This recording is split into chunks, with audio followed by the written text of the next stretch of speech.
300 গ্রাম করলা কুচি করে নিয়েছি। এরপর খুব ভালো করে ধুয়েছি আর বিচিগুলো ফেলে দিয়েছি। দিয়ে দিচ্ছি 2টা আস্ত ডিম, টেস্ট অনুযায়ী লবণ, আদা রসুন বাটা 1 টেবিল চামচ করে, পেঁয়াজ কুচি দিয়েছি আধা কাপ, 2 প্যাকেট স্বাদে ম্যাজিক আর কাঁচামরিচ কুচি দিয়েছি 2 টেবিল চামচ।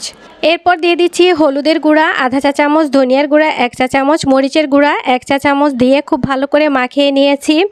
শুকনো আতপ চালের গুঁড়া দিয়েছি আধা কাপ আর বেসন দিয়েছি আধা কাপ। এরপর খুব ভালো করে মাখিয়ে একটা প্যানে তেল গরম করে নিয়েছি। তেল গরম হয়ে যাওয়ার পর একটা একটা করে পাকোড়া দিয়ে দিচ্ছি আর উল্টে পাল্টে 2 পিঠ গোল্ডেন ব্রাউন করে ভেজে নিব।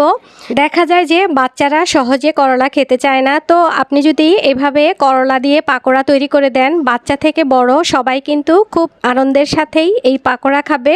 তো রেসিপিটি ভালো লাগলে একটা লাইক দিয়ে ফ্রেন্ডস ও ফ্যামিলির সাথে শেয়ার করে দিতে পারেন। আবারও চলে আসবো নতুন কোনো রেসিপি নিয়ে। আজকের মতো এই পর্যন্তই। আল্লাহ হাফেজ।